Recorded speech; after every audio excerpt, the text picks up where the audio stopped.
Bismillahirrahmanirrahim.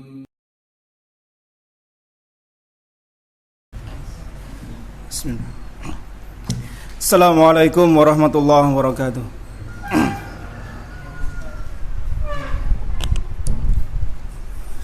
Assalamualaikum warahmatullahi wabarakatuh. Alhamdulillahi hamdan katsiran thayyiban mubarakan fih kama yuhibbu rabbuna wa yarda. Asyhadu an la ilaha illallah wahdahu la syarikalah wa asyhadu anna Muhammadan abduhu wa rasuluhu la nabiyya wa la rasula ba'dah.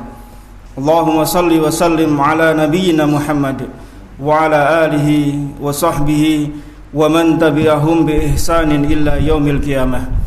Ya ayyuhalladzina amanu taqullaha haqqa tuqatih wa la tamutunna illa wa antum muslimun. Ya ayyuhan nasu taqu rabbakumul ladzi khalaqakum min nafsin wahidah wa khalaqa minha zawjaha wa batha minhuma rijalan katsiran wa nisaa'a wattaqullaha alladzi tasaaluna bihi wal arham innallaha kana 'alaikum raqiba. Ya ayyuhalladzina amanu taqullaha wa qulu qawlan sadida yuslih lakum a'malakum wa yaghfir lakum dhunubakum wa man yuti'illaha wa rasulahu faqad faza fawzan 'azima. Amma ba'du, fa inna asdaqal hadisi kitabullah wa khairal huda huda Muhammad sallallahu alaihi wasallam wa syarrul umuri muhdatsatuha wa kullu muhdatsatin bid'ah wa kullu bid'atin dhalalah wa kullu dhalalatin finnar. Ma'asyiral muslimin rahimani wa rahimakumullah. Jamaah sekalian yang semoga Allah tabaraka wa taala melimpahkan karunia dan rahmatnya untuk kita semua. Segala puji bagi Allah tabaraka wa taala yang telah menganugerahkan kepada kita nikmat-nikmatnya, utamanya nikmat iman dan nikmat Islam. Nikmat kita beragama di atas tuntunan Nabi kita Muhammad sallallahu alaihi wasallam, serta nikmat di pagi hari ini Allah mudahkan langkah kaki kita untuk menuju rumah di antara rumah-rumah Allah Subhanahu wa taala dalam rangka untuk menegakkan salat berjamaah, dan kita isi dengan thalabul ilmi. Semoga Allah tabaraka wa taala memasukkan kita dalam sabda nabinya sallallahu alaihi wasallam, man salaka tariqan yaltamisu fihi ilman sahalallahu lahu bihi tariqan ilal jannah. Barang siapa yang berjalan untuk menuntut ilmu, maka Allah kelak akan mudahkan jalannya menuju surganya Allah Subhanahu wa taala. Amin. Salam dan salawat untuk Nabi kita yang mulia Rasulullah sallallahu alaihi wasallam beserta keluarga beliau, istri-istri beliau, putra-putri beliau, para sahabat serta seluruh kaum muslimin yang setia hingga akhir zaman nanti. Jamaah sekalian rahimani wa rahimakumullah, pada pertemuan yang lalu kita membahas tentang sebuah hadis yang diriwayatkan oleh Ibnu Abbas yang termaktub dalam Sahih Bukhari dan Muslim tentang bagaimana dakwah Nabi sallallahu alaihi wasallam ketika beliau mendapatkan perintah dari Allah Subhanahu wa taala untuk segera memulai dakwah menyeru kepada kerabat dekat beliau. Beliau naik ke Bukit Safa, kemudian beliau menyeru kepada kabilah-kabilah, suku-suku anak dari keturunan Bani Hashim, hingga kemudian terkumpullah mereka semua dan beliau mendakwahkan al-Islam ini. Tetapi kemudian datanglah yang bernama Abu Lahab yang kemudian mendoakan Nabi sallallahu alaihi wasallam dengan kecelakaan, dan turunlah surah Al-Lahab, Al-Masad. Yang kemudian kita ambil faedah yang pertama kemarin, yaitu bahwasanya dakwah itu dimulai dari keluarga yang terdekat. Faedah dari hadis yang sedang kita bawakan kemarin, yaitu dakwah hendaknya dimulai dari keluarga yang terdekat. Mengapa? Karena di sana ada tanggung jawab, di sana ada faedah. Ketika kita mendakwahi keluarga dekat kita, maka di sana akan banyak sekali faedah yang bisa kita peroleh. Bantuan mereka, kecintaan mereka, karena mereka lebih berhak, memiliki hak untuk kita dakwahi dibanding dengan orang lain. Itu diantara kemarin yang sempat kita bahas. Demikian juga ketika seseorang dimintai pertanggungjawabannya atas apa yang dia pimpin, yaitu keluarga dekatnya. Dia tidak dimintai pertanggungjawaban pertama kali atas orang lain, tetapi atas keluarga terdekatnya dahulu, baru kemudian yang lainnya. Maka penting kiranya kemudian membentuk keluarga, terutama anak-anak, agar anak-anak kita menjadi penyejuk pandangan mata kita, agar mereka menjadi investasi akhirat kita kelak. Kita bawakan kemarin 2 poin yang sempat kita bahas. Yang pertama apa? Yaitu memilih istri yang salehah. Ini sebagai bekal ya, ketika kita ingin memperoleh kerabat dekat yang membantu kita, anak-anak keturunan kita yang saleh dan salehah, maka yang pertama kali kita pilih istri yang salehah. Kemudian yang kedua, banyak berdoa pada Allah Subhanahu wa taala. Kita sampaikan beberapa doa, di antaranya adalah doa dari Nabi Zakaria, dan kita bawakan beberapa faedah di antaranya tentang doa dari Nabi Zakaria tersebut. Sekarang kita lanjutkan pada poin yang ketiga dari bagaimana kita bisa mendidik anak-anak kita menjadi anak-anak yang saleh dan salehah, kerabat dekat kita menjadi orang-orang yang membantu dakwah kita ya. Karena tidak semudah membalik telapak tangan ya Mas sekalian.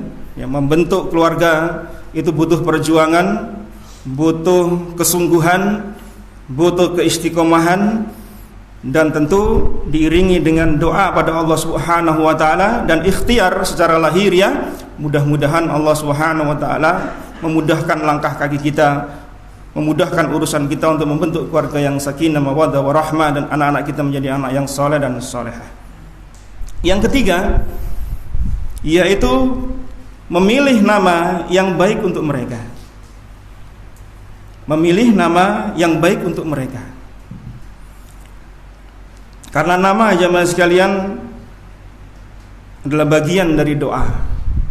Ketika kita panggil nama mereka dengan nama-nama yang bagus, yang mengandung doa-doa, maka itu adalah kita sedang mendoakan mereka. Lihat bagaimana Nabi kita sallallahu alaihi wasallam. Beliau diberi nama oleh kakek beliau Abdul Muthalib dengan nama Muhammad. Ya. Muhammad itu di masa itu adalah nama yang asing, nama yang sangat tidak populer. Tetapi orang-orang dahulu sebelum Nabi kita sallallahu alaihi wasallam lahir itu sudah banyak mengenal yang namanya Muhammad. Maka beberapa di antara mereka memberikan nama pada anak-anak mereka dengan nama Muhammad. Tapi karena tergerus oleh perkembangan zaman di masa itu, kemudian nama itu menjadi sirna. Kemudian muncullah ketika Nabi sallallahu alaihi wasallam lahir, diberi oleh kakek beliau dengan nama Muhammad. Mereka banyak bertanya-tanya, mengapa engkau beri nama Muhammad? Ternyata kakek beliau Abdul Muthalib mengharapkan cucunya menjadi orang yang terpuji, baik di langit maupun di bumi. Dan benar, itu adalah doanya Mas sekalian. Maka kata Nabi sallallahu alaihi wasallam dalam sebuah hadis yang diriwayatkan oleh Imam Muslim, "Inna habba asma'ikum ilallah." Sesungguhnya nama yang paling dicintai oleh Allah Subhanahu wa taala, karena di sana mengandung penghambaan, di sana mengandung doa, yaitu kata Nabi sallallahu alaihi wasallam, Abdullah wa Abdurrahman. Nama yang paling dicintai oleh Allah Subhanahu wa taala kata Nabi sallallahu alaihi wasallam adalah Abdullah dan Abdurrahman. Mengapa? Kata para ulama, di sana mengandung penghambaan, ta'abbud seorang hamba kepada Rabbnya. Jadi sembari kita memberi nama pada anak-anak kita, pahamkan pada mereka arti dari nama mereka, makna dari nama-nama mereka, sehingga ketika mereka dipanggil ya Abdullah, wahai hambanya Allah, engkau ini hambanya Allah. Ya Abdurrahman, wahai hambanya Ar-Rahman. Begitu seterusnya ya Mas. Dan itu kebiasaan para salaf terdahulu. Dan kebiasaan mereka memberi namanya hanya satu kata. Ya, kemudian dibinkan kepada ayahnya, dibinkan lagi kepada kakeknya. Ya, nggak kayak kita ini namanya panjang-panjangan. Ya. Saya kapan hari membaca itu ada nama itu sampai 8 atau 10 suku kata. Sampai anaknya sendiri lupa namanya kalau disebutkan. Akhirnya kemudian namanya cuma dipanggil, dia mengingatnya 2 yang isinya disingkat. Saking panjangnya nama itu bisa disingkat ya.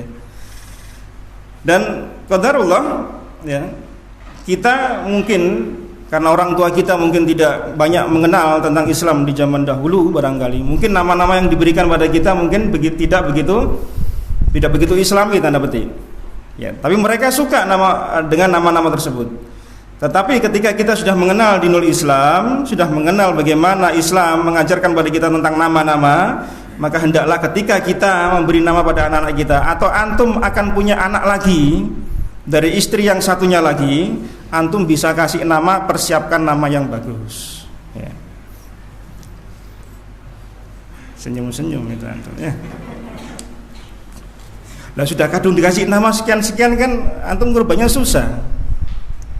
Saya sempat browsing beberapa waktu yang lalu, ada nama-nama yang masya Allah ya, nggak tahu orang tuanya ini background memberi namanya itu mungkin sesuatu gitu ya.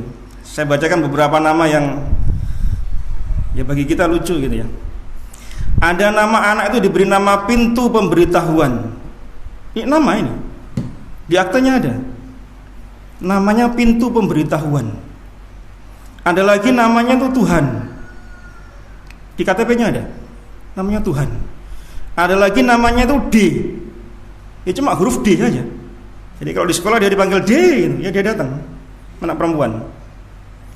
Ada lagi yang namanya semi-semi bahasa dari barat itu. Andi go to school. Adiknya diberi nama Rudy a good boy. Dan ini ada lagi nama yang orang tuanya mungkin terinspirasi dengan nama kendaraan. Diberi nama, ya saya sedang tidak promosi brand nama, Honda Suzuki Impalawati. Ya perempuan ya namanya. Tahu Impalawati? Impala ya tahu ya. Itu kendaraan zaman bapak kita dulu ini. Ada brown fit namanya Impala itu. Ya, anaknya perempuan diberi nama Impalawati belakangnya. Bayangkan zaman sekarang. Nggak tahu ini bapaknya sales apa enggak ini. Terus kemudian ada dari Suriah itu, dia jadi tahanan di lembaga PBB. Kemudian karena lama di sana, kemudian anaknya lahir, anaknya diberi nama tahanan PBB. Di aktenya itu namanya tahanan PBB. Ada lagi karena bapaknya itu sedang ikut satu perlombaan event olahraga internasional, diberilah nama anak ketika lahir Adiba Asian Games. Terus ada lagi yang dapat perak diberi nama Aisyah Bronze Al-Khosanah. Ya, bapaknya dapat perak. Ya, dapat ala kuliah jamaah sekalian. Nama-nama seperti ini kan nama-nama yang mungkin terpengaruh dengan situasi. Ya, apalagi di satu daerah tertentu di daerah timur sana, di Sumatera itu anak yang lahir ya, itu dipengaruhi oleh suasana. Suasana apa yang terjadi saat itu anak itu diberi nama itu, kemudian diberi marganya. Ya, antum paham suku mana itu? Saya nggak nyebutkan. Tapi seperti itu. Jadi tergantung situasi saat itu apa yang mendominasi lahirnya si anak, kemudian diberi nama marganya belakangnya. Islam alhamdulillah memberikan pada kita arahan bagaimana memberikan nama bagi putra-putri kita. Karena sesungguhnya nama itu adalah doa. Nama itu adalah harapan kita. Ketika kita memberikan nama pada putra-putri kita, putra kita beri nama Abdullah ya misalnya, maka kita berharap dia menjadi hambanya Allah Subhanahu wa taala. Begitu seterusnya. Maka hendaklah kita ketika memberi nama, harapan kita adalah doa bagi mereka. Ya, mereka adalah penerus kita, mereka adalah estafet kita. Maka mudah-mudahan kalau orang tuanya tidak sesukses sekarang, mudah-mudahan anak-anaknya meneruskan kesuksesan orang tuanya. Amin. Kemudian yang keempat, jamaah sekalian rahimani wa rahimakumullah, apa yang harus kita berikan pendidikan atau bekal kepada mereka, anak-anak kita agar menjadi anak yang saleh dan salehah, yaitu bekali mereka dengan ilmu. Bekali mereka dengan ilmu. Kalaulah orang tuanya tidak mampu untuk memberikan pembelajaran kepada mereka, maka berikan kepada lembaga, kepada para asatid atau siapa saja pengampu pendidikan agar mereka mendapatkan pendidikan yang layak secara Islami. Ya. Paling tidak orang tua mengajarkan kepada mereka yang pertama tentang akidah. Ya, paling tidak yang pertama kali ajarkan kepada mereka akidah. Sebagaimana Nabi SAW ketika beliau mengajarkan kepada Ibnu Abbas, sepupu beliau yang masih di usia 6, 7, 8 tahun, ketika beliau bonceng di belakang onta beliau sambil beliau memberikan nasihat-nasihat. Salah satu nasihatnya apa kepada Ibnu Abbas? Idza sa'alta fas'alillah wa idza sta'anta fasta'in billah. Ya Ibnu Abbas, ya gulam, jika engkau mohon, mohonlah pada Allah. Jika engkau minta tolong, minta tolonglah pada Allah Subhanahu wa taala. Hadis dalam riwayat Tirmizi. Ini mengajarkan kepada mereka tentang akidah. Ajarkan anak-anak kita sedari dini akidah. Ini penting ya Mas sekalian. Ya. Karena tantangan di era ke depan itu lebih berat daripada sekarang. Era kita itu lebih berat dibanding dengan era kita masih kecil dahulu. Apalagi nanti tantangan 5-10 tahun ke depan. Ya. Dengan era digital, era teknologi yang begitu maju, kalau tidak diiringi dengan akidah yang sahihah, maka kita khawatir, kita mengkhawatirkan anak-anak kita itu tidak bisa lepas ya terjerat pada syubhat, ya syahwat, Masya Allah. Ya, berat jamaah sekalian. Ya, menjadi orang tua di zaman sekarang itu berat. Ya, tidak seperti zaman kita dahulu yang mainannya cuma pati lele, ya, gobak sodor, delik-delikan, main kelereng. Masya Allah sekarang itu mungkin anak bisa diem aja, tapi tangannya sudah kemana-mana ini. Ya. Apa? Pakai gadgetnya, pakai game online. Bahkan sampai ada yang kecanduan, ada yang sampai kemudian memberi mudarat pada anggota tubuhnya dan orang tuanya. Waliyadzubillah. Ya. Masya Allah itu jemaah sekalian. Ada yang sampai tangannya itu apa? Kayak syaraf itu. Ya. Karena saking seringnya main game. Ya, tangannya otomatis gerak-gerak sendiri. Sudah akut itu. Ya. Maka ajarkan pada mereka tentang akidah. Yang kedua, ajarkan kepada mereka tentang ibadah-ibadah yang praktis. Ya. Bagaimana mereka tentang salat mereka, ya. Wudu mereka. Ya. Lihat bagaimana Nabi SAW mengajarkan kepada anak-anak.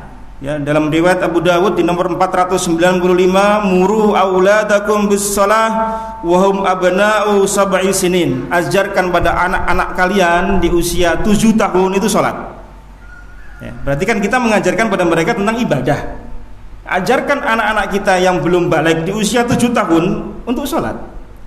Kemudian ada ring waktu 3 tahun di usia 10 tahun, apa kata Nabi SAW? Wadribuhum 'alaiha. Pukul mereka kalau mereka tidak sholat. Ada rentang waktu 3 tahun sebelum mereka masuk akil balik untuk mereka mengenal tentang sholat.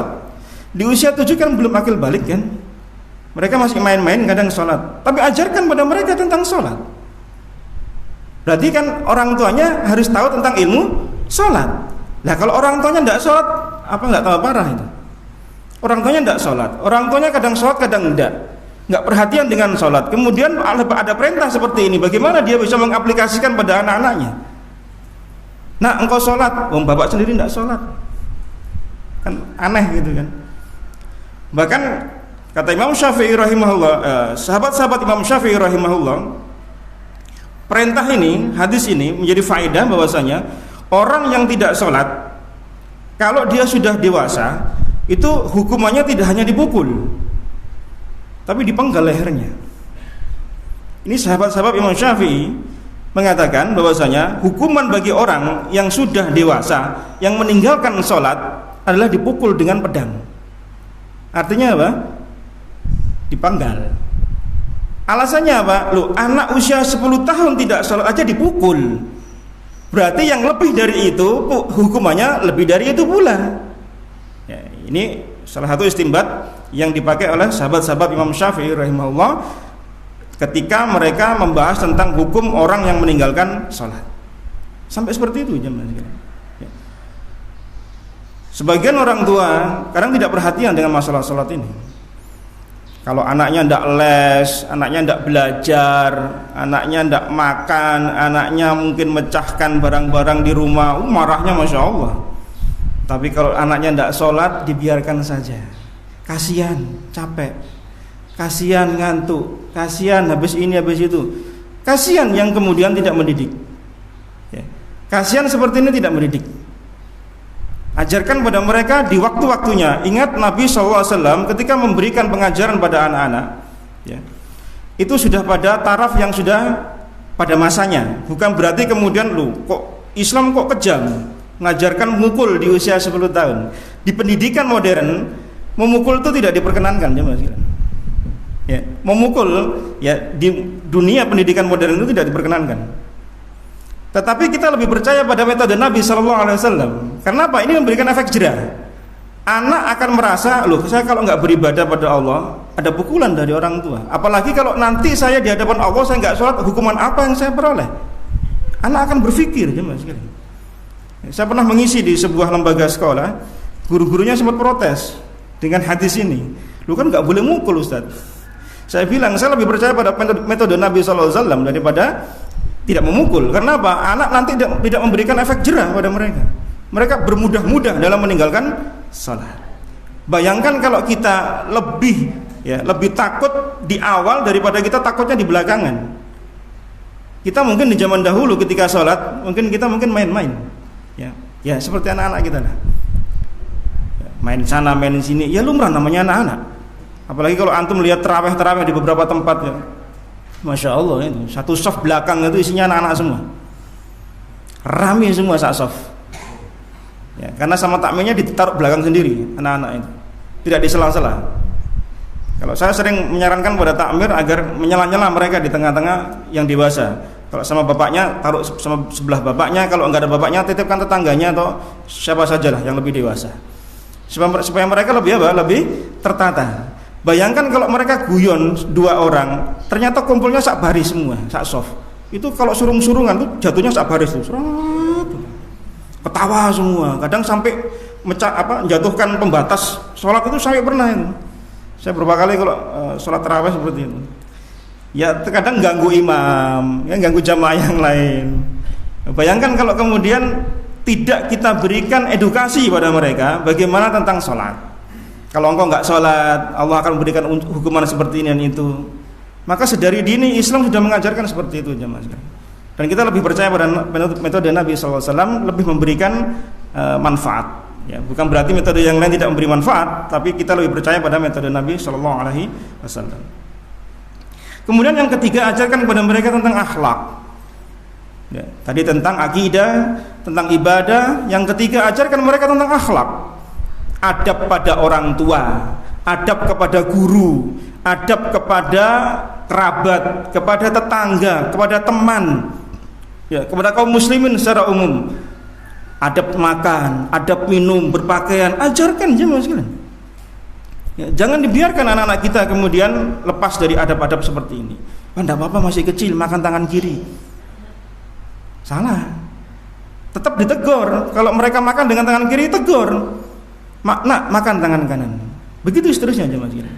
Dan kita melihat sendiri bagaimana bedanya anak yang tidak diberi pendidikan adab seperti ini dengan anak yang diberi pendidikan. Ya, kita melihat sendiri bagaimana perbedaannya. Anak yang tidak diberi pendidikan atau teguran, nak engkau makan tangan kiri, makanlah dengan tangan kanan, itu dibiarkan sama orang tuanya. Itu kalau setiap kali makan dia tangan kiri jemaah sekalian. Ketika ditegur tangan kanan, dia bingung mana kanan mana kiri. Itu sudah usia SD jangan sih. Saking tidak pernah diajarkan dari orang tuanya bagaimana adab cara makan. Ya seperti ini kan parah. Sementara mereka ini ibarat spons, itu kan banyak menyerap. Anak-anak itu masih murni ya. Antum kasih apa saja dia bisa nyerap semuanya. Maka ketika kita berikan hal-hal yang positif, maka serapannya kan positif semua. Niru jelek ya gampang pula gitu loh. Antum kasih jelek, pelajaran jelek, yuk gampang niru. 2 jam antum kasih keluar sama tetangga-tetangga yang nggak baik akhlaknya, pulang banyak ilmu yang bisa dibawa. Kadang bahasa kebun binatang semua keluar semua. Ya, ada seorang pernah mengeluhkan anaknya itu sekolah di sekolah Islam. Ya. Tapi kalau di rumah Masya Allah dengan mbahnya, dengan ibunya itu namanya itu kalau manggil itu nggak nama nggak nama mbahnya, nggak manggil nama ibunya, manggil namanya langsung. Bahasa kita apa itu namanya? Jangkar ya, jambal itu ya. Dipanggil namanya langsung, mbahnya kaget, ibunya kaget. Padahal di sekolahnya sekolah Islam. Ya mohon maaf. Ibunya kemudian konfirmasi ke sekolahnya. Apakah diajarkan demikian? Oh enggak diajarkan Bu. Kami ngajarkan begini-begini. Kaget ibunya kan. Kemudian ditelusuri lagi ternyata anaknya ini kalau sore ngaji, tapi enggak di tempat sekolahnya. Ya, ngaji di sebuah tempat ya, di kampung sana, di kampungnya gitu. Ternyata teman-temannya, Masya Allah, ya seperti itu jemaah. Jadi ngaji 2 jam pulang pinter. Yes. Ya, pinter bahasa-bahasa yang segitu-gitu itulah. Nama mbahnya itu dipanggil namanya langsung. Bayangkan jemaah sekalian. Ibunya langsung dipanggil namanya langsung. Kalau Siti, Siti gitu. Itu ibunya itu. Dia pulang 2 jam dari ngaji. Lingkungan enggak diajarkan. Nah, apa enggak tambah parah? Ya, kita khawatir yang seperti itu jemaah sekalian. Ya, ajarkan adab akhlak kepada mereka. Ini poin yang ke-4. Poin yang kelima.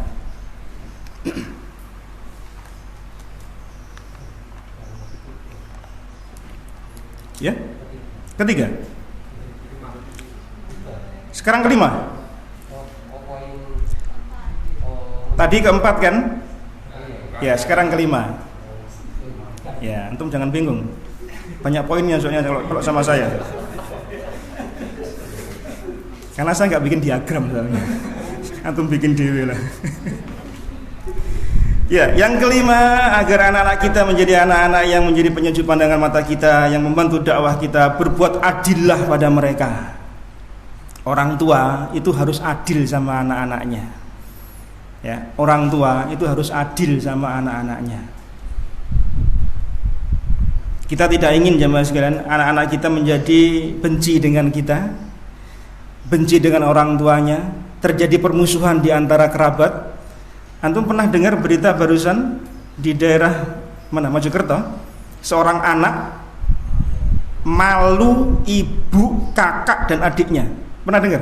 Barusan kemarin kalau nggak salah. Saya baru baca beritanya tadi malam. Anak laki-laki malu sampai kritis, ibunya, adiknya, kakaknya. Kenapa? Dia sering dibeda-bedakan oleh orang tuanya. Orang tuanya nggak adil sama dia.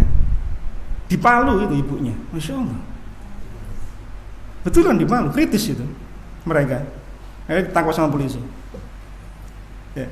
Jadi ketidakadilan orang tua itu memunculkan permusuhan di antara mereka, memunculkan permusuhan di antara saudara, memunculkan sikap tidak hormatnya anak pada orang tua. Itu gara-gara orang tuanya sendiri membuat anak menjadi durhaka pada dirinya.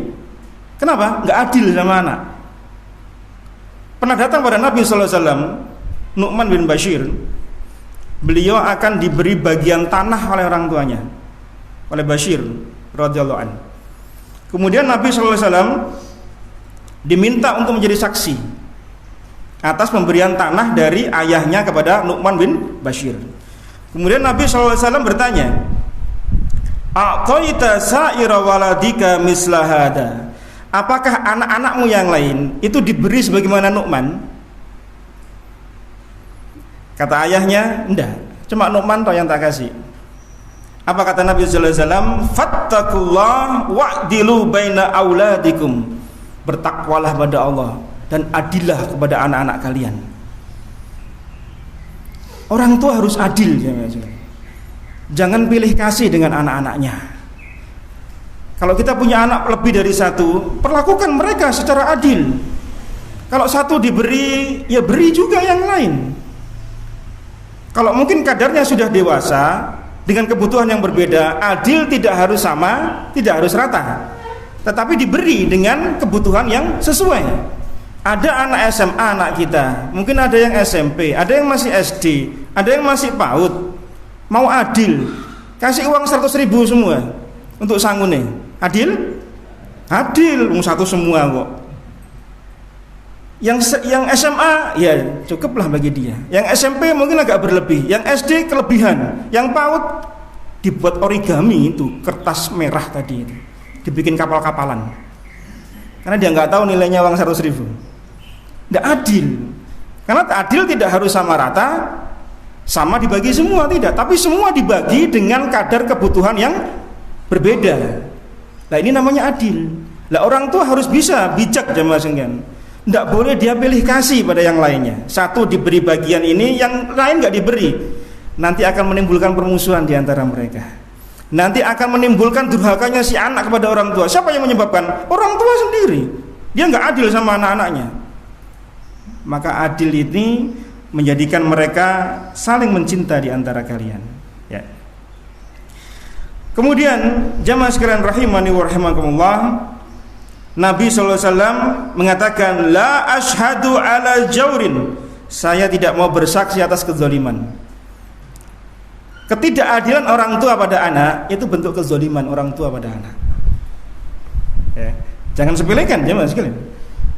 Kadang ada orang tua itu, ya mohon maaf ya, ada kecenderungan pada salah satu. Kalau masih anak-anak mungkin, kalau semua masih anak-anak mungkin nggak jadi masalah, antum masih bisa lah ngatasi gitu. Kalau sudah pada dewasa semua, satu lebih ada kecondongan dari orang tuanya, pasti yang lain akan ada iri. Itu pasti. Karena manusia itu pasti nggak ingin yang seperti itu. Mereka ingin diperlakukan sama semua. Kan kita tidak ingin jemaah sekalian ya, kebahagiaan itu diberikan hanya kepada satu orang saja. Sementara orang tua menginginkan bakti itu dari semua anak. Orang tua punya anak 5. Mereka orang tua ingin 5-5-nya berbakti padanya kan. Tapi ketika orang tua tidak adil, bagaimana mereka 5-5 bisa berbakti pada orang tua? Kira-kira ada yang sabar enggak menghadapi seperti itu? Ada, tapi sedikit jumlahnya. Tapi itu tidak menjadi parameter bahwasanya tidak adil itu boleh gitu loh. Dengan alasan oh ada yang sabar kok ketika tidak diberi, itu bukan penilaian, itu bukan standar. Standarnya apa? Ya adil, diberi semua dengan kadar yang berbeda-beda sesuai dengan kebutuhannya ya. Maka jamaah sekalian rahimani wa rahimakumullah, kata Nabi sallallahu alaihi wasallam, tidakkah engkau ingin semua anakmu berbakti kepadamu? Ya. Beliau katakan pada Bashir bin ayah dari Nu'man bin Bashir, tidakkah engkau ingin anak-anakmu berbakti kepadamu? Kalau engkau berikan pada Nu'man sebidang tanah, yang lain tidak engkau beri, jangan salahkan anak-anakmu kalau tidak berbakti kepadamu. Maka berbuat adil adalah bagian daripada kita mendidik anak-anak kita agar mereka menjadi anak-anak yang bakti kepada orang tuanya ya. Yang kelima. Yang keenam, berlemah lembutlah dan kasih sayang dalam mendidik mereka. Berlemah lembutlah dan kasih sayang mendidik pada mereka. Kata Nabi SAW dalam hadis riwayat Imam Muslim, ar-rifqa la yakunu fi syai'in ila zanah wa la yunza'u min syai'in ila syanah. Kelemah lembutan tidaklah ada pada sesuatu, pasti sesuatu itu akan menjadi terhiasi. Kelemah lembutan kalau diterapkan pada sesuatu apa saja, pasti sesuatu itu akan ada keindahan. Tapi kalau sesuatu itu tidak ada kelemah lembutan, dicabut, maka pasti ada kena keburukan. Apa saja? Lemah lembut, kasih sayang bukan berarti kita membiarkan setiap kesalahan yang terjadi. Ya. Orang ingin sayang pada anak, lemah lembut pada mereka. Mereka berbuat salah, kita diamkan. Itu bukan lemah lembut jemaah sekalian.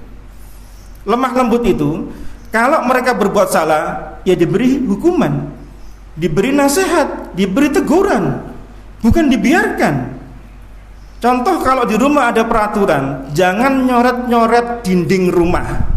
Kan ada itu anak-anak biasanya kalau sedang senang hobi menggambar-gambar, dinding rumah kita itu sudah kayak papan tulis itu. Ada yang rumahnya kayak gitu. Tapi ada juga yang punya peraturan rumahnya jangan dicoret-coret. Dinding tetaplah dinding, jangan dibuat gambar. Apa solusinya? Kasih kertas, kasih papan, lampiaskan coret-coretannya di sana. Kalau mereka melanggar bikin tulisan di tembok, kasih hukuman. Ini lemah lembut. Mereka tidak sholat, kasih hukuman, lemah lembut, jangan dibiarkan. Mereka melakukan sesuatu, kasih reward, kasih hadiah. Mereka hafal sekian, mereka bisa sholat, nanti puasa, mereka melakukan puasa 1 bulan.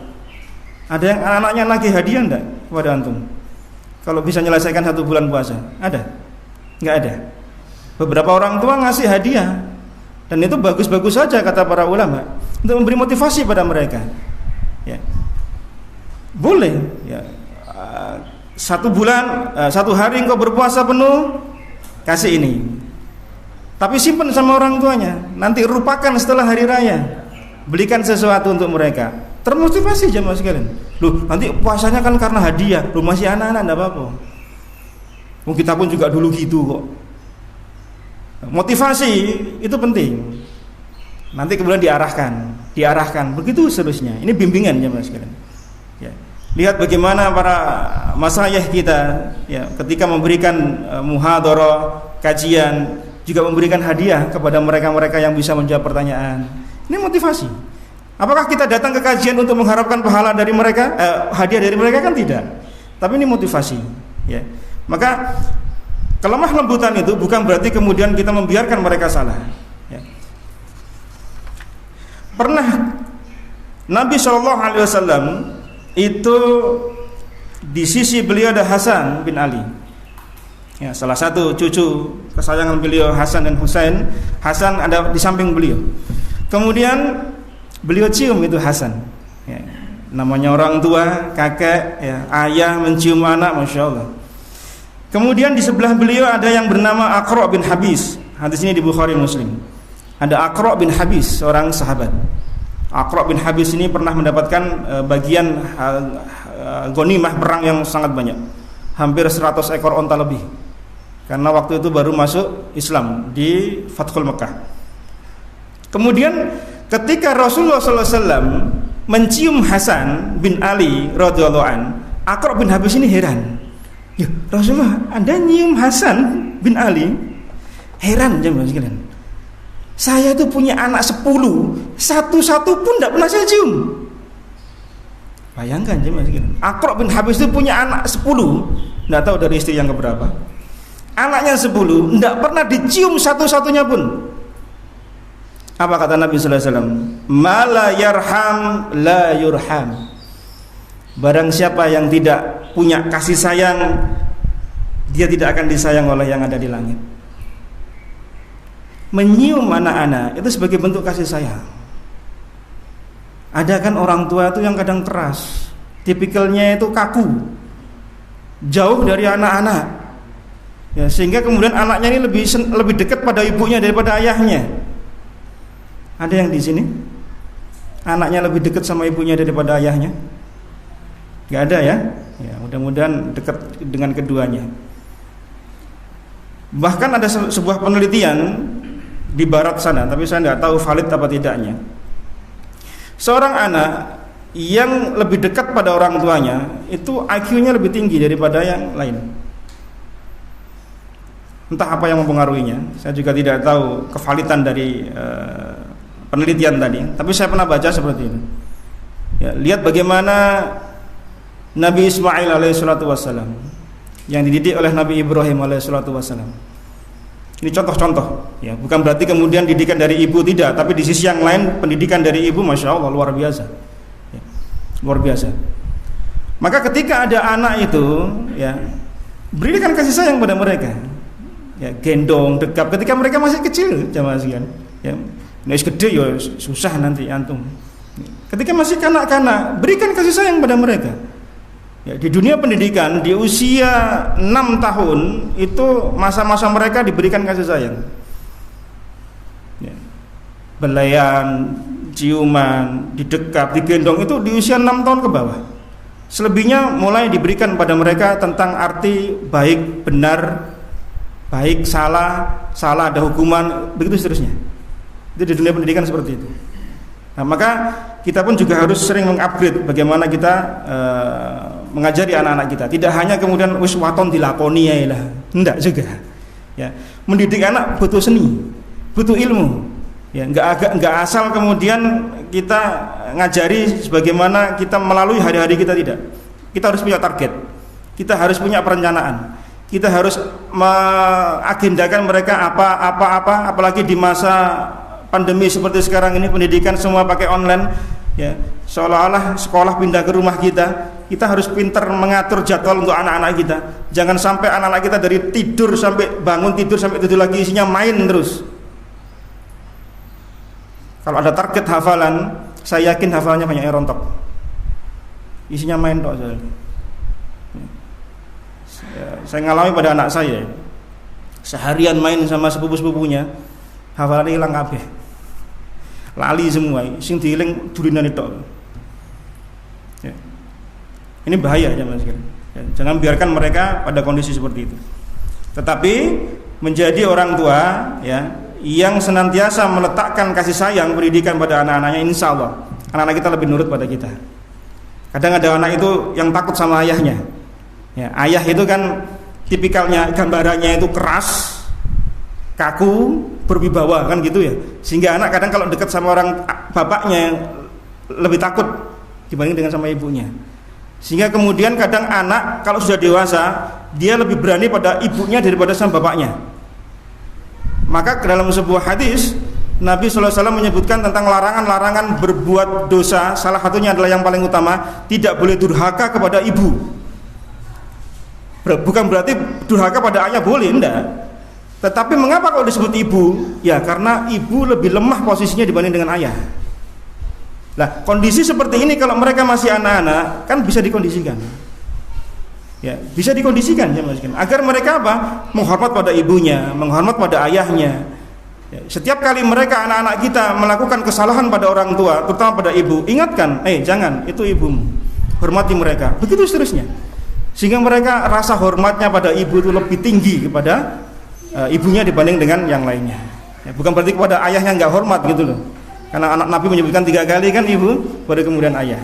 Ya. Itu yang ke-6.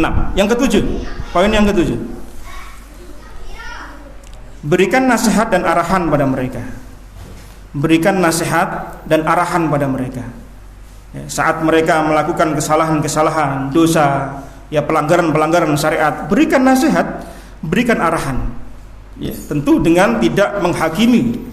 Jangan kemudian kepada mereka ya sebagaimana kita sedang menghakimi seorang pesakitan, seorang terdakwa. Nah, jam 10 datang ke ruangan ayah. Itu anaknya itu sudah keder semua aja Mas. Otak kecilnya langsung mengerucut. Ya, otak kecil langsung mengecil. Itu kalau diberikan nasihat biasanya mental. Tapi kalau mereka sedang kondisi happy, sedang mereka kondisi santai, terbuka, lapang dadanya, diberikan nasihat, insya Allah lebih masuk. Pas mereka makan, berikan nasihat. Ya. Sebagian orang kalau memberikan nasihat pada anak ketika makan nggak suka. Kenapa? Anaknya akhirnya nggak mood makan, ditinggal makannya. Tapi Nabi tidak. Ketika melihat Umar bin Abu Salamah, putranya Ummu Salamah dengan Abu Salamah yang makan dengan tangan kiri, makan dengan tidak baca basmalah, makan ngambil seenaknya sana sini. Nabi diamkan? Enggak, langsung diberi nasihat, arahan ketika makan. Apa kemudian kata Umar bin Abu Salamah? Sejak itu ketika dia sudah dewasa, sejak itu aku diberi nasihat waktu itu usia 6-7 tahun. Gaya makanku sebagaimana gaya yang Nabi ajarkan, makan tangan kanan, baca bismillah, makan yang terdekat. Itu beliau katakan ketika sudah remaja. Lihat bagaimana otak memorinya Umar bin Abu Salamah radhiyallahu an merekam kebaikan nasihat arahan Nabi SAW ketika dia masih kecil ketika makan. Diberikan nasihat ya Mas. Jadi ketika memberikan nasihat, memberikan arahan pada anak-anak kita tidak harus di forum yang formal. Nanti sifat kesannya jadi kayak di sidang kan anak-anak kita. Anak ketika dipanggil sifatnya formal itu, wis takut duluan itu. Antum beri nasihat, enggak mempan. Nasihatnya keluar semua ini. Coba kalau kondisinya itu sedang lapang, sedang senang, Masya Allah, insya Allah akan mudah.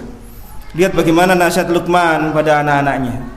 Ya, diberikan nasihat panjang, Allah maktubkan dalam surah Luqman. Masya Allah, itu luar biasa aja Mas. Ya. Itu banyak faedah yang ditulis oleh para ulama tentang bagaimana memberikan nasihat yang diambil dari nasihatnya Luqman kepada putra-putranya. Ya. Yang ke-8, pilihkan mereka teman yang baik.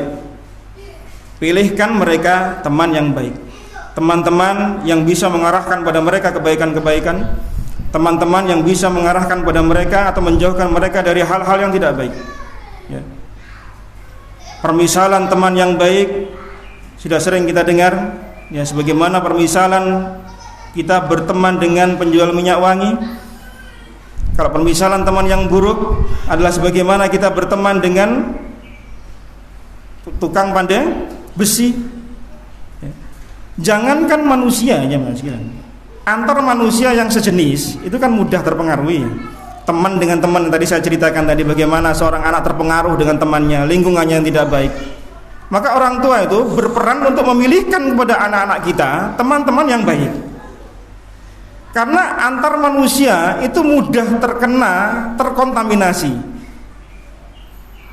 Wong manusia dengan hewan saja itu bisa terkena. Manusia itu bisa terpengaruh dengan hewan. Kalau manusia dengan manusia ya lumrah sama jenisnya. Ini manusia terpengaruh dengan hewan. Dalam sebuah hadis riwayat Imam Bukhari dan Imam Muslim, Nabi SAW bersabda, wal fakhru wal khuyala'u fi ashabil ibil. Kebanggaan, rasa bangga, rasa sombong itu ada pada penggembalanya onta. Bayangkan ya Mas sekalian, penggembala onta itu terpengaruh dengan ontanya, itu punya sifat bangga, sombong. Bayangkan jemaah sekalian, manusia terpengaruh dengan hewan yang dia gembalakan. Kata Nabi SAW, was-sakinah wal waqarah fi ashabis sa'. Ketenangan, kerendah hatian itu ada pada penggembala kambing. Kambing, domba itu bisa mempengaruhi yang menggembalakan menjadi orang yang tawadhu, menjadi orang yang tenang.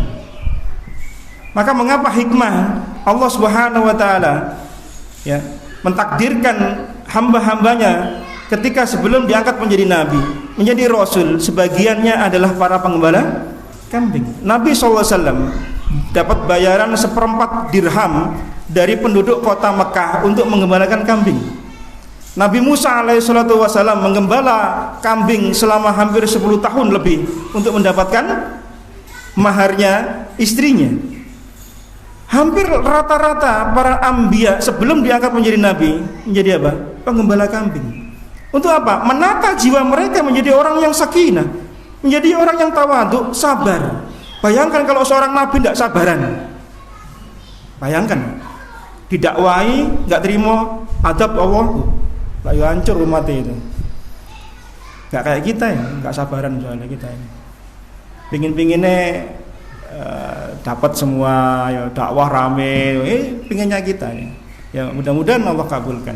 Tapi sabar itu bisa diperoleh dari perilaku hewan yang dia gembalakan. Lu bayangkan jemaah sekalian, manusia terpengaruh dengan hewan yang dia gembalakan, lu apalagi manusia dengan manusia gitu yang sejenis. Maka pilihkan anak-anak kita teman-teman yang soleh. Bukan berarti kemudian kita tidak mau berbaur dengan masyarakat yang lain, tidak. Tetapi memilihkan mereka teman-teman yang baik itu sarana kita untuk memberikan pada mereka pendidikan yang baik. Ingat, kita akan ditanya oleh Allah Subhanahu wa taala tentang apa yang kita berikan pada anak-anak kita.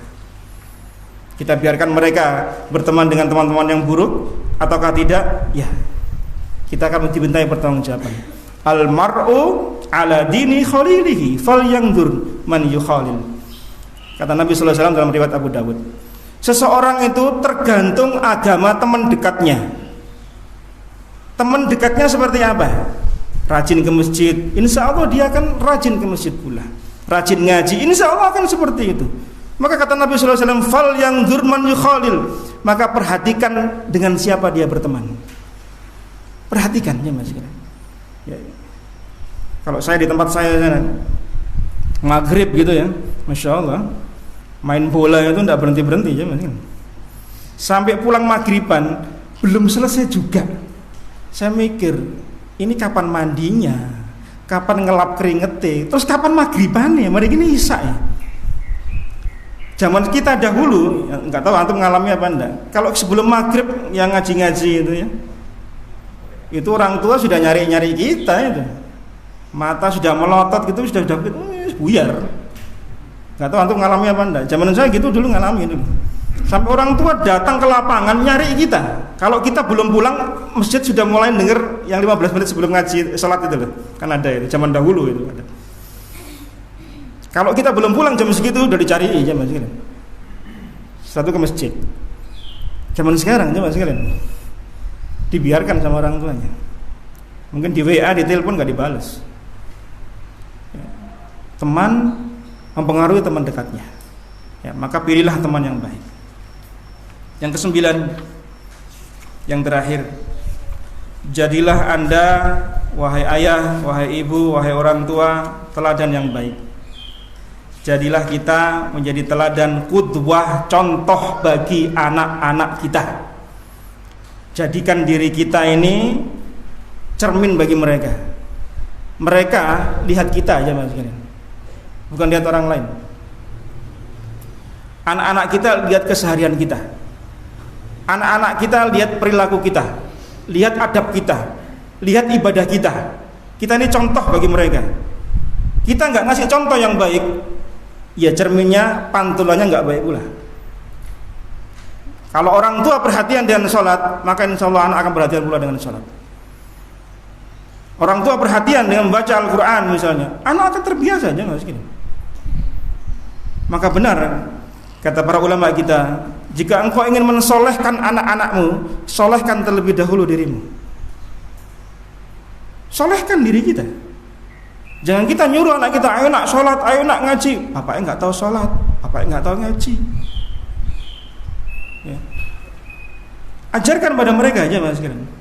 Lihat bagaimana Allah Subhanahu wa taala memberikan nikmat berupa kebaikan bagi orang tua yang memiliki kesolehan, yang tidak hanya kesolehan itu berimbas pada dirinya sendiri, tapi juga berimbas pada anak cucunya. Dalam kisahnya Nabi Musa bersama dengan Khidir yang membangun 2 rumah anak yatim di sebuah kota yang di bawahnya ada harta simpanan kedua orang tuanya, wa kana abuhuma sholiha, dalam surah Al-Kahfi, wa kana abuhuma sholiha. Kata Imam At-Tabrani dalam tafsirnya, beliau mengatakan orang tua yang disebut di ayat itu adalah nenek moyang yang ke-7. Atau Ibnu Katsir mengatakan nenek moyang yang ke-10 dari anak yatim tadi. Harta dari anak orang tuanya dahulu, nenek moyangnya disimpankan oleh Allah untuk anak cucunya, generasi yang ke-7 atau generasi yang ke-10. Dari mana? Dari kesolehan kedua orang tuanya. Maka orang tua penting kiranya jemaah sekalian untuk mensolehkan dirinya, karena imbasnya ada pada apa? Anak-anak kita. Cari harta yang halal. Cari harta yang berkah, yang ketika kita berikan pada anak-anak kita, keluarga kita, maka manfaatnya akan dapat kita peroleh. Maka dahulu jamaah sekalian rahimani wa rahimakumullah, para istri, orang-orang soleh terdahulu itu mengatakan kepada suami mereka, setiap kali suami mereka akan berangkat kerja, ketika suami mereka akan mencari maisha, ya.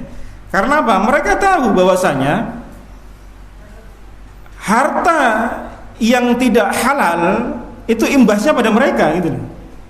Sementara harta yang halal yang berkah pun menjadi keberkahan bagi mereka. Lihat pesannya istri-istri orang soleh terdahulu ketika suami mereka mau berangkat kerja. Iyyaka wa kasbal haram, fa inna nasbiru 'alal ju' wa la nasbiru 'alan nar. Wahai suamiku, jauhi oleh kalian penghasilan yang haram. Kami mampu sabar menahan lapar, tapi kami tidak mampu menahan siksanya api neraka. Para istri orang soleh terdahulu itu memberi nasihat pesan pada para suami mereka ketika mereka pergi kerja. Wahai suamiku, gampangannya bahasa kita, golek sing halal ae. Nek sampean mulai gak nggawa harta sing halal, kami sabar kok, lapar sabar kami. Enggak apa-apa. Tapi kalau sampean pulang bawa harta yang haram agar menyenangkan kami untuk kami makan, kami enggak sanggup menahan siksanya api neraka dengan harta haram yang kami makan. Gampangannya kayak gitu. Itu pesannya para istri-istri orang soleh terdahulu kepada para suami mereka. Kenapa? Imbasnya apa? Pada anak cucu mereka aja mas sekalian. Kesolehan orang tua itu akan berimbas pada anak-anaknya. Ketidaksolehan orang tua pun juga berimbas pada ketidaksolehan anak-anaknya. Maka bertakwalah pada Allah Subhanahu wa taala. Berjihadlah, bersungguh-sungguhlah dalam meraih kebaikan-kebaikan yang kita berharap kebaikan-kebaikan itu akan menurun kepada anak-anak kita. Para ulama-ulama kita dahulu memperbanyak sholat mereka, memperbanyak tilawah Quran mereka. Ketika ditanya, mengapa engkau memperbanyak sholatmu? Aku berharap dengan sholat ini ada kebaikan bagi anak-anakku. Maka menjelang Ramadan nanti, ya, di hitungan hari ini insya Allah, mari kita bersemangat bersama keluarga kita, ya, untuk meraih kebaikan-kebaikan di bulan Ramadan. Kita ajak keluarga kita, kerabat kita, ya, senantiasa untuk meraih kebaikan-kebaikan. Jangan hanya diri kita saja, ya, anak-anak kita, ya, istri kita, siapa saja yang ada di rumah kita ajak untuk melakukan kebaikan-kebaikan. Yang kebaikan-kebaikan ini insya Allah ghufira lahu ma taqaddama min dzambi, akan mengampuni dosa-dosa kita yang telah lalu. Demikian jamaah sekalian rahimani rahimakumullah, 9 poin untuk melengkapi faedah dari faedah yang pertama dari hadis yang sedang kita bahas di Bukhari Muslim tentang dakwah Nabi SAW di Bukit Shofah. Masih ada faedah-faedah yang lain yang akan kita sampaikan insyaallah ta'ala pada pertemuan-pertemuan yang akan datang. Pada kesempatan kita kali ini saya cukupkan sampai di sini pada poin yang ke-9, cara kita agar bisa memperoleh atau mendidik kerabat kita, terutama anak-anak kita menjadi anak-anak yang soleh dan soleha, untuk melengkapi faedah yang pertama yang kita bahas pada pertemuan yang lalu. Allahu a'lam bishawab. Ini yang bisa saya sampaikan, kurang lebihnya saya mohon maaf. Langsung saya tutup dengan doa, ya. Atau ada yang bertanya? Enggak ada? Baik, kita tutup dengan doa. Semoga Allah Subhanahu wa taala senantiasa memberikan kepada kita keistiqomahan dan faedah untuk kita bisa mengamalkan ilmu-ilmu yang kita peroleh. Kita akhiri dengan doa. Subhanakallahumma bihamdika asyhadu an la ilaha illa anta astaghfiruka wa atubu ilaih. Wa sallallahu ala nabiyyina Muhammad walhamdulillahirabbil alamin. Assalamualaikum warahmatullahi wabarakatuh.